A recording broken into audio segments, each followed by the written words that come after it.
Ahora requerimos la presencia de Pilar Payá, que és del Museu Etnogràfic d'Etnologia de la Diputació de València.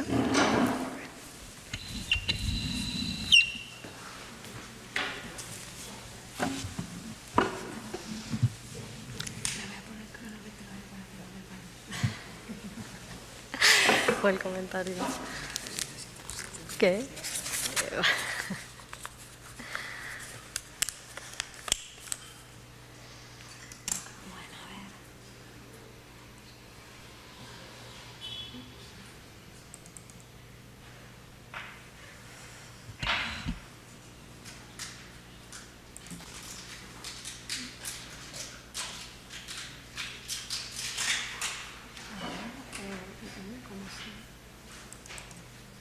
No.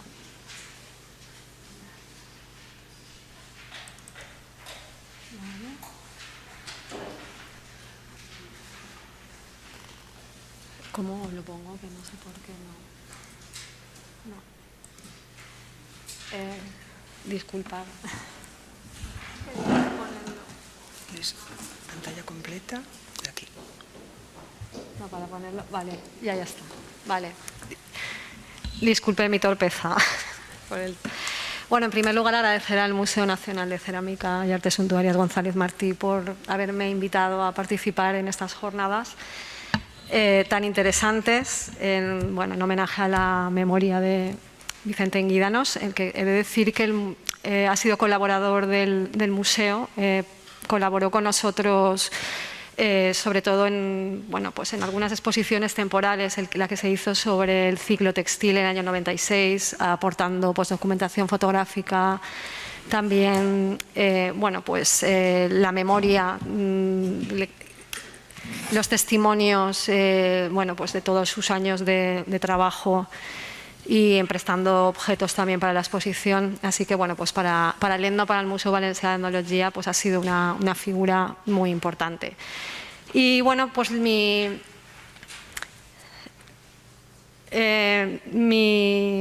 me voy a centrar fundamentalmente en el impacto que va a generar en l'ETNO, en el Museu Valencià d'Etnologia, en la unidad de fons, coleccions y restauración del l'ETNO, la llegada de dos importantes colecciones de indumentaria que a nivel de gestión nos va a abocar un poco a reorganizar toda la unidad. En un principio, voy a poner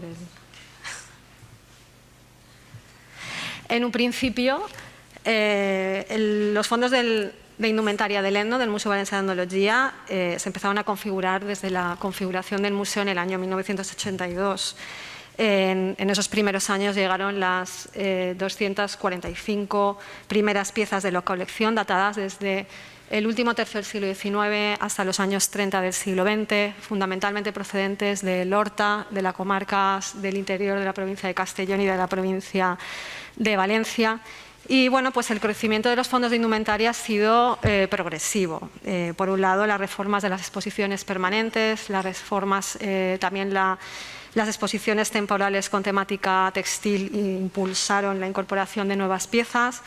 Por otro lado, el museo recuperó una serie de piezas que ya estaban en desuso, procedentes de la propia institución, de la Diputación de Valencia, que se habían trasladado de sus espacios originales al rehabilitarse los edificios. Estoy hablando de piezas como, por ejemplo, toda la indumentaria litúrgica procedente de la antigua iglesia de la Beneficencia. Aquí podemos ver una dalmática de mediados del siglo XIX, que serían las piezas más antiguas que tenemos de la iglesia de la Beneficencia. O este estandarte eucarístico, que también serían de la iglesia de la Beneficencia. Por otro lado, también un conjunto de uniformes históricos utilizados en actos protocolarios por la propia corporación, como este uniforme de macero utilizado en días de luto, que se encuentra en muy buen estado de conservación porque apenas se ha utilizado realmente. En realidad, el objetivo era ir constituyendo una colección de indumentaria dentro de la colección de objetos de cultura material del ETNO. Y es verdad que en un principio se privilegió la recuperación de la indumentaria propia de la sociedad tradicional valenciana, pero luego se amplió el espectro para también recoger aquellos cambios en la moda que permiten entender las transformaciones sociales y culturales. Aquí tenemos una pequeña muestra de piezas diversas, ¿no? Durante los años 2009 y 2010 llegan dos importantes adquisiciones. Por un lado, la colección Puig Vilaplana, que proporcionó al museo un magnífico conjunto de 710 piezas, mayoritariamente de origen popular, procedentes de la comarca interior de la provincia de Castellón. Por otro lado, el Fondo Casaínsa Carmen Ferrés, que aportó a la colección alrededor de 7.000 piezas, bueno, realmente más de 7.000 piezas de indumentaria y también objetos procedentes de los más de 200 años de historia de la antigua ropería, Casaínsa, ubicada en Valencia. Para nosotros, para el museo, es importante porque aporta, por una parte, una interesante colección que nos permite ahondar en el funcionamiento de un negocio generacional a través de toda la documentación del fondo de archivo que nos permite conocer cómo funcionaba y que actualmente lo tenemos, se conserva en la colección efímera que tiene el museo. Y por otro lado también a profundizar en el estudio de la indumentaria festiva, ya que Casaínsa llegó a ser la ropería más importante y la última de las roperías históricas de la ciudad de Valencia, por lo que en ella se guarda la memoria festiva de los 200 últimos años de historia. De manera que el museo tiene que, de manera sobrevenida, el museo tiene que gestionar pues 8.000 piezas textiles. Actualmente la colección de indumentaria está formada por más de 9.000 piezas, de un total de 22.000 piezas de la colección de objetos de cultura material. Realmente hay más archivos, más colecciones. Estamos hablando que más de un 41% de los fondos de la colección de objetos de cultura material son textiles, por lo que nos convierte en un museo de indumentaria dentro del ENDO. El museo tiene que hacer frente a un número ingente de piezas confeccionadas de materiales diversos, de diversas tipologías, que se encuentran en un estadio de deterioro considerable debido a la particularidad de su procedencia. Ahí el IVACOR tendría mucho que decir en ese sentido. La indumentaria de la colección Puig Vilaplana, estamos hablando que es un tipo de indumentaria de procedencia variada, que surgió de un entorno rural que había entrado en crisis a principios del siglo XX, que las condiciones de vida que había en los pueblos del Maestrazgo y del Sports eran condiciones muy duras que había obligado a la utilización intensiva de la ropa. Aquí tenemos algunos ejemplos, un pantalón de pana de procedencia desconocida, donde vemos un ejemplo de uso intensivo y de reaprovechamiento extremo. Vemos estas cotillas de seda, también con pues decoloraciones propias pues del desgaste del material, también del uso, reparaciones que se les ha realizado. O, por ejemplo, este fragmento de un jubón de seda de terciopelo labrado con palas rosas de lino, que restauró el IVACOR con motivo de la exposición Inventar la Tradición y que también nos llegó en un estado de deterioro considerable también por ese uso intensivo. Por otro lado tenemos la indumentaria de la ropería Casaínsa. Casaínsa adquiría prendas originales de uso diario para vestir, indumentaria profesional, uniformes militares, indumentaria eclesiástica, que reutilizaba o transformaba. Piezas que alquilaba para compañías de teatro profesional o de aficionados que alquilaban diferentes poblaciones para vestir realmente de fiesta las poblaciones. Tenemos aquí varios ejemplos de piezas originales que tenía Casaínsa, que luego reutilizado. Un uniforme de guardia real que, por ejemplo, podía utilizar para vestir al personaje característico del tío de la porra de Gandía, o también para piezas teatrales. Es verdad que sí que tienen algunas transformaciones por las reposiciones de los botones, que sí que era habitual. Otro ejemplo de pieza original no transformada sería esta casaca y chupa del último tercio del siglo XVIII, que reutilizaba para teatro, o esta mantellina dengue, que también utilizaba para vestir en el teatro a los personajes bíblicos. Por otro lado, Casaínsa transformaba piezas originales. Tenemos aquí dos muestras, como una casaca reformada del siglo XVIII, que además tiene el cuño de la ropería francesa, de donde la adquirió, con estas aplicaciones para poder reutilizar la pieza y prolongar ciclo vital lo máximo posible. O en este caso, en realidad este tipo de piezas tampoco supone una transformación tipológica, como sí que pasó con esta pieza, que es, se rescató de un vestido de llauradora, pues de la casa Garín, en este caso diseño Hortensia, que lo que se hizo fue reutilizar el tejido para confeccionar una especie de kimono para un coro, porque además tenemos carpios y hortensias. Y bueno, pues por otro lado también estaba la indumentaria que confeccionaba la propia Casa Insa, como, bueno, había quitado la diapositiva, pero había pues un vestido pues que confeccionó es profeso para una cabalgata para conmemorar la Segunda República, una cabalgata que se hizo en Madrid. Casa Insa también hacía indumentaria para cabalgatas históricas, para, por ejemplo, la Feria de Julio, etcétera. Bueno, estas piezas se confeccionaban y se alquilaban. Casa Insa tenía que realizar la puesta a punto de todo su género. Todas las piezas pasaban por un proceso de limpieza, de mantenimiento, un proceso de lavado y desinfección para garantizar unas mínimas condiciones de higiene. Se había que reparar, se reparaba, se había que reutilizar y transformar la pieza, se reutilizaba. Y claro, gran parte de las piezas que tenemos presentan las huellas de todo este proceso. Zurcidos, decoloraciones, reposiciones de piezas desprendidas, como resultado piezas muy deterioradas. Bueno, la incorporación de todas estas piezas hizo que nos replanteáramos desde la Unidad de Fondos, Colecciones y Restauraciones del ENDO pues un replanteamiento de la gestión de las colecciones que incluía la revisión de los protocolos internos, por supuesto una mayor inversión en conservación preventiva y también tuvimos que hacer una profunda reflexión sobre los criterios de intervención. Respecto a la reorganización de las instalaciones e incremento de recursos de conservación preventiva, las salas de reserva se ubican en un complejo socionosanitario en Bétera, en un espacio construido para un uso hospitalario, era pues, el que formaba parte del Hospital Psiquiátrico Pare Jofré, un espacio que se encuentra en un entorno natural, por lo tanto no muy apropiado para albergar bienes patrimoniales, ya que están los objetos expuestos a agentes biológicos, roedores e insectos fundamentalmente. La conservación y almacenamiento de las colecciones textiles es complejo porque por los materiales que lo constituyen, especialmente sensibles a los factores de deterioro, la diversidad de los propios materiales y tipologías y luego el estado de conservación deficiente por el uso en vida y un almacenamiento inadecuado. De manera que tuvimos que realizar una reestructuración interna de las salas para que bueno, pues pudieran estar convenientemente almacenados y convivir con los otros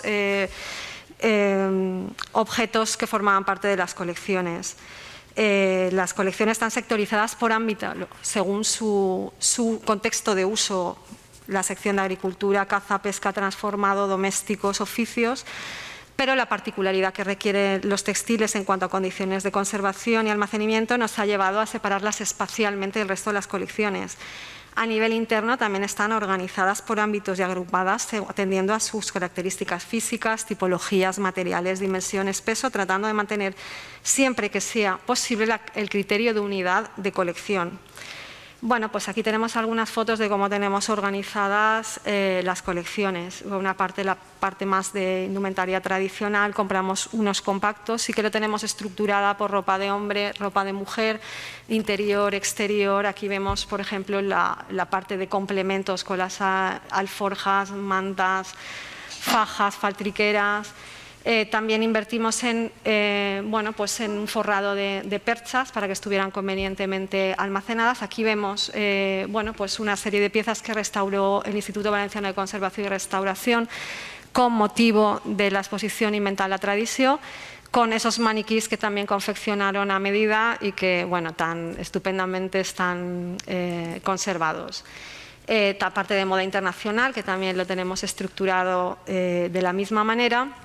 La parte de moderna y uniformidad y luego también pues el Fondo Casa Insa Carmen Ferrés, todo lo que es ropa construida por ellos mismos o aquellas piezas que sí que se transformaron considerablemente para su uso en teatro o para las fiestas, la tenemos también espacialmente separada del resto de la colección. Parte de uniformidad y bueno, pues también estantes específicos para piezas de gran formato, o por ejemplo tenemos aquí la parte específica de vestidos de llauradora y de llaurador, pues que abarcaría desde los años 20 hasta los años 90, finales de los 90 también tenemos piezas. Y bueno, pues hicimos pues una reflexión sobre los criterios de intervención. Primero tengo que decir que la restauración de los fondos textiles se externaliza dada su especialización. Tenemos un equipo de restauración que realmente trabaja todos los materiales que tenemos. En un museo etnográfico pues se trabajan todos los materiales, pero la restauración textil requiere una mayor especialización y se externaliza. Las exposiciones temporales son una oportunidad para impulsar la inversión en restauración, ejemplo de inventar la tradición. Y ahora estamos preparando una exposición que es Espí de Festa, que es sobre la fiesta del Corpus, que tenemos previsto inaugurar en breve durante este año. Y bueno, el Fondo Casa Insa Carmen Ferrer sí que nos hizo profundizar en los criterios de intervención. Bueno, pues en general las piezas llegan con intervenciones determinadas por su uso. Hemos visto intervenciones de conservación, reparaciones de daños producidas por su uso, zurcidos fundamentalmente, intervenciones de adaptación al usuario final, cambio de tallaje. En general estas intervenciones no modificaban la tipología de la pieza, pero también tenemos intervenciones de tipo estético que permiten, eso sí, perpetuar su uso a lo largo de los años para adaptarse a las modas imperantes. En algunos casos sí que son cambios tipológicos, en otros no son modificaciones tipológicas. Sí que es verdad que, claro, hay que tener en cuenta que todas estas intervenciones las hace Casa Insa para perpetuar y para reutilizar y reaprovechar al máximo todas estas piezas para sacar un rendimiento económico y poder reaprovechar y tener un, bueno, pues llegar a acabar con el ciclo vital de cada una de las piezas. He incluido aquí las marcas de uso, que no son intervenciones realmente, pero sí que son aspectos a tener en cuenta en cuanto a los criterios de intervención. Nos planteábamos varias cuestiones, el hecho de si estas intervenciones modificaban la tipología de la pieza y por lo tanto había que respetarlas, si había evolucionado por razones estéticas, si debíamos de mantener todas las transformaciones que se habían producido a lo largo de los años, todas las reparaciones, en caso de que tensionaran, si había que eliminarlas o no. El hecho de que si una intervención que estéticamente rebaje la calidad de la pieza, si era adecuado mantenerla. Y eso es un tema interesante porque Casa Insa trabajaba con muchos niveles de calidad, pensando también para adaptarlo a los precios al usuario final. También pues, tener la visión de conjunto, si hay varias piezas similares. Al final, todo se resume en si volvemos al estado primigenio de la pieza o no lo volvemos a ese estado, en caso de hablar que, bueno, en conclusión, voy a ir ya acabando, que no me quiero exceder mucho. Al final, de lo que se trata, primero, no son criterios fijos, ni depende realmente de cada pieza. Pero sí que es verdad que en líneas generales tenemos nuestros criterios museológicos bastante establecidos. Primero, el museo a priori no considera devolver las piezas a su estado original, entre comillas. Si hablamos de estado original, el estado en el que se configuró la pieza en un momento dado. No buscamos esa pureza.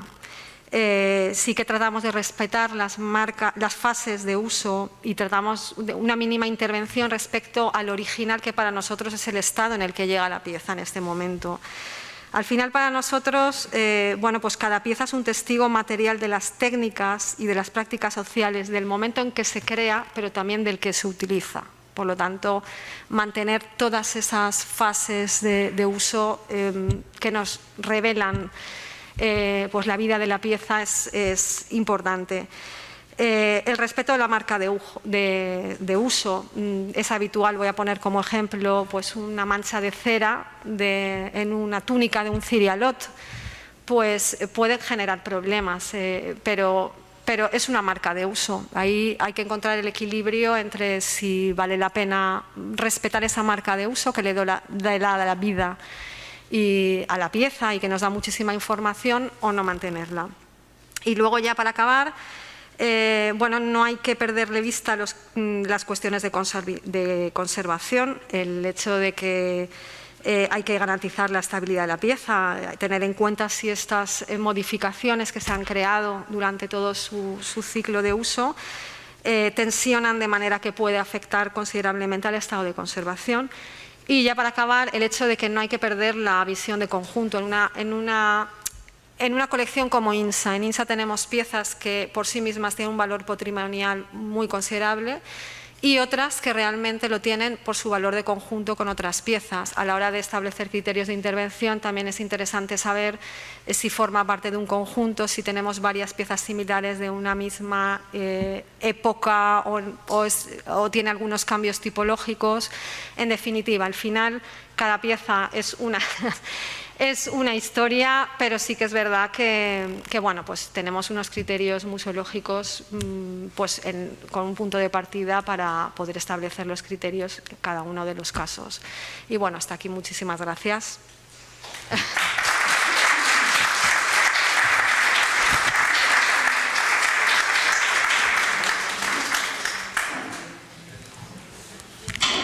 Muchas gracias, Pilar, por tu aportación. Ahora